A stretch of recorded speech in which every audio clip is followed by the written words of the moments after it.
بسم اللہ الرحمن الرحیم۔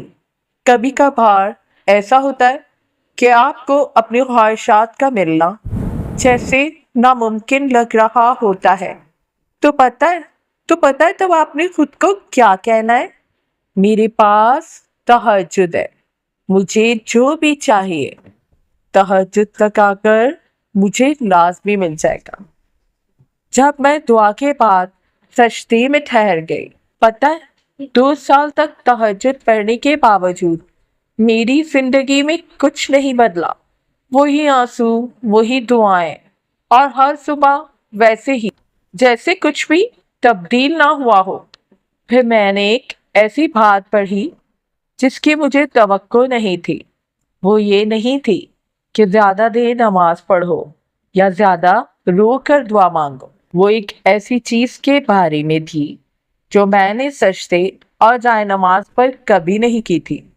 اپنی دعاؤں کے بعد میں اٹھ جاتی تھی، ہر رات دل کی ہر بات اللہ سے کہہ کر دوبارہ سو جاتی تھی، لیکن مجھے احساس نہیں تھا کہ میں اس لمحے فوراً اٹھ جاتی جب میں اللہ تعالیٰ کے سب سے زیادہ قریب ہوتی ہوں۔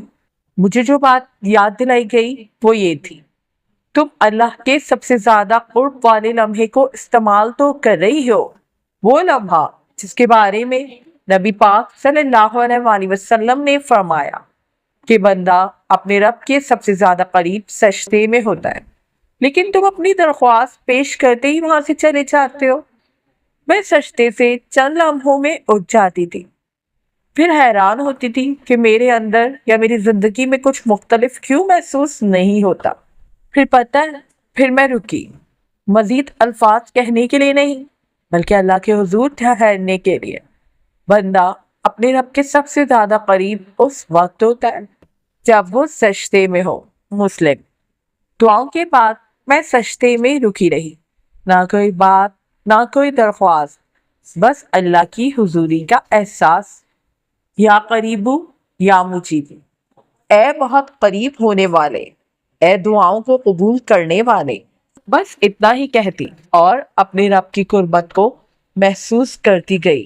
آپ کو پتہ ہے، اگر آپ اپنی قسمت کو لے کر پریشان ہو جاتے ہیں، روز مرہ کی زندگی میں بے چینی محسوس کرتے ہیں، اپنے پاس کے بوجھ کو اب تک اٹھا رہے ہیں، اپنے مستقبل سے خوف زدہ ہیں، اپنے آج پریزنٹ میں تسلی نہیں پا رہے، آپ کو لگتا ہے کہ دعائیں قبول نہیں ہو رہی، آپ کا دل اٹھ سا گیا ہے، بے چین اور اداس رہتا ہے، تو تہجد کی عادت ڈالیں۔ لیکن یہ صرف عادت نہیں، اس کے بعد اللہ سے دل سے دعا مانگے، ضد کرے، گڑ گڑائے۔ آپ پریشان ہیں نا کہ زندگی رک گئی ہے؟ جب آپ ہر جگہ کوشش کر کے ہار جاتے ہیں نا، جب ہر دروازہ بند ہونے لگتا ہے، تو یہ اشارہ ہوتا ہے کہ اللہ چاہتا ہے آپ رکیں اور اندر کی طرف دیکھیں۔ تہجد کا مطلب ہے اپنے اندر نئی روح ڈالنا، کیونکہ آپ کا رب آپ سے ملنا چاہتا ہے۔ اکثر ہم دنیا کے شور میں اللہ کی آواز کو سن نہیں پاتے۔ تہجد وہ وقت ہے جب سب کچھ خاموش ہوتا ہے، صرف آپ ہوتے ہیں، آپ کا رب ہوتا ہے، اور اس وقت کا اخلاص اپنی روح کو زخموں سے نکال کر شفا دیتا ہے، کیونکہ دعا کبھی خالی نہیں جاتی، بس وقت چاہیے۔ تہجد کی دعاؤں کا سلسلہ صرف الفاظ کا نہیں، ایک ربط کا سفر ہے جو آپ کے دل کو سکون تک لے جاتا ہے۔ یہ جہاں ہے یاد دہانی کا جہاں، اور جب انسان کو یاد آ جاتا ہے نا کہ اس نے کیا کرنا ہے، تب وہ بہتر محسوس کرتا ہے، تب دھندلاہٹ ختم ہوتی ہے، تب جذبہ اندر اٹھتا ہے کہ میں ابھی باقی ہوں، میرا رب میرا اصل دوست ہے۔ اس بار اگر لگے کہ کوئی مشکل میں تو خود ہی اس کو تہجد تک آنے کا کہنا، کوئی بات سنانا تہجد کی، پھر کہنا کہ یقین رکھو ضرور ملے گا بہترین صورت میں، اور اسے اس بات کا احساس دلانا کہ اس کے پاس ابھی تہجد ہے۔ وہ دنیا سے کٹ جاتا ہے اپنی تہجد کے وقت، وہ دنیا میں رہتے ہوئے کہیں اور پہنچ جاتا ہے۔ وہ رش نہیں کرتا، وہ صبر سے مانگ رہا ہوتا ہے، چاہے اس کی نظریں کچھ اور دیکھ چکی ہوتی ہیں، چاہے اس کے کان کچھ اور سن چکے ہوتا ہے، مگر نفس مطمئن ہوتا ہے جب تہجد تک آیا کریں تو شکر لب پر لایا کریں۔ مالک جو دیا بے حساب شکر، مالک بڑا کرم ہے۔ مالک یہ مسئلہ ہے، پر 100% یقین ہے کہ آپ سنبھال لیں گے۔ مالک کو آپ کی شکر گزاری بہت پسند آئے گی۔ اس بار تہجد میں آنے سے پہلے اپنے بڑوں سے سوال کر آنا، ان سے دوستی کر کے آنا، ان کا ادب کر کے آنا، جو مسئلہ ہے ان سے بیان کر کے آنا، کچھ ان کی سننا، کچھ اپنی سنانا۔ پھر جب تہجد تک آؤ گے دل میں شک نہیں ہوگا کہ دعا قبول ہوگی بھی کہ نہیں، کیونکہ تم نے اپنے دل میں کسی کی عزت کی ہوگی، کسی کا لحاظ کیا ہوگا، کسی کی طرف توجہ کی ہوگی جن کو مالک نے تمہارے قریب کیا ہوا ہے۔ اپنی اگلی تہجد پہ یہ کہنا کہ میری دعائیں خاص ہو چکی ہیں، ان کی قبولیت کا ٹائم سیٹ ہو چکا ہے، اور ایسا ہی یقین رکھنا جب آپ تہجد میں مانگ کر یقین رکھ لیتے ہیں تو بڑے کمال کے معجزے ہوتے ہیں۔ پھر انسان یقین کے علاوہ اور کوئی بات ہی نہیں کرتا اور ہمیشہ یہی کہتا ہے کہ سب بہترین ہوگا، اور ایسا ہی ہو جاتا ہے اس کے ساتھ۔ کیسی بات ہے نا کہ اللہ پاک نے تہجد کا وقت اندھیرے میں رکھا، صبح نہیں رکھا، دوپہر کو نہیں رکھا، مغرب میں بھی نہیں، عشاء کے وقت بھی نہیں رکھا۔ کیوں رکھا اتنے گہرے اندھیرے میں تہجد کا وقت؟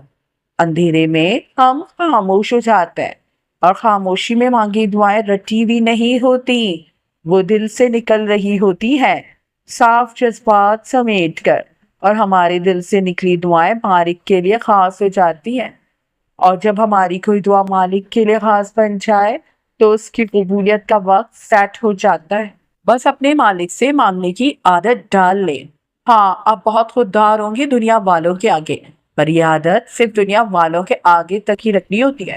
اپنے مالک کے آگے تو جھک جانا ہوتا ہے۔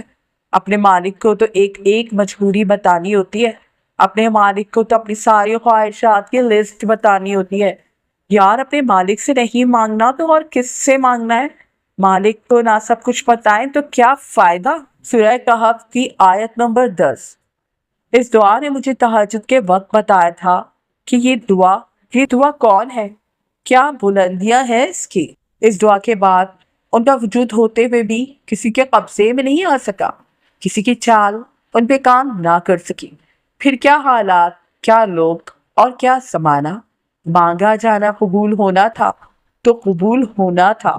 اس بار تہجد میں وہ ایک بات جو آپ دل ہی دل میں سوچ سوچ کر پریشان ہو رہے ہیں اور خود کو کہہ رہے ہیں کہ اللہ جانتا ہے، اس بات کو زبان پر لائیں، آپ کے الفاظ آپ کو سنائی دیں، یعنی اللہ تعالیٰ سے کھل کر بات کر۔ یہ دعا بلند آسمانوں تک جا کر قبولیت لے کر واپس لوٹی تھی۔ یہ دعا وہ قبولیت لائی جو مانگنے والے خیال بھی نہیں کر سکتے تھے۔ اس دعا کے بعد دونوں جہانوں میں کیا عزت نصیبوں میں آئی، سبحان اللہ۔ یاد رکھو، تم اپنی زمین خود ہو، تم اس پہ کسان بھی خود ہو، اس پہ اناج بھی خود ہو۔ اگر تہجد کی رات سال میں ایک بار ہوتی تو تم اس ذات سے ضرور ملاقات کرتے، چاہے وہ ابھی الفاظ کے ذریعے ہی یک طرفہ تمہیں لگتے، اور تمہیں کہا جاتا کہ جو مانگو گے قبول ہوگا۔ اس رات تم یہ نہ کہتے کہ یہ بھی مانگ لیا، وہ بھی مانگ لیا، تم دل کو کہتے کہ میرا کیا مانگنا رہ گیا ہے۔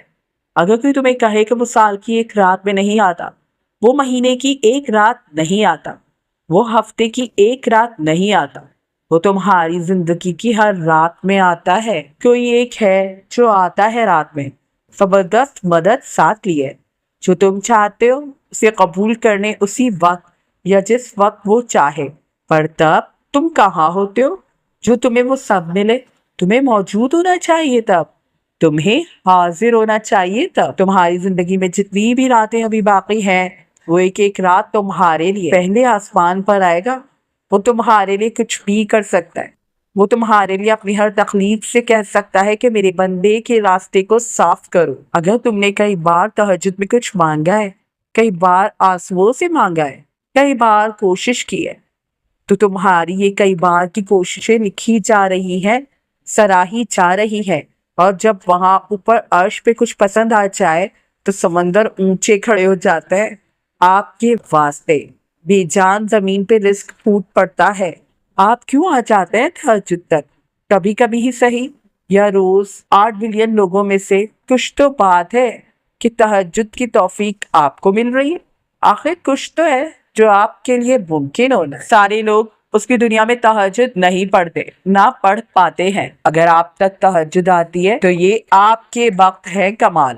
حضرت محمد صلی اللہ علیہ وآلہ وسلم نے فرمایا کہ جو شخص تہجد کا ارادہ کرے، اللہ تعالیٰ اس کے دل میں نور ڈال دیتا ہے اور اس کے اعمال قبولیت کی طرف بڑھتے ہیں۔ تہجد رات کے آخری حصے میں ادا ہونے والی نماز ہے جو دل کو اللہ کے قریب کرتی ہے اور گناہوں کے مٹانے کا ذریعہ بنتی ہے۔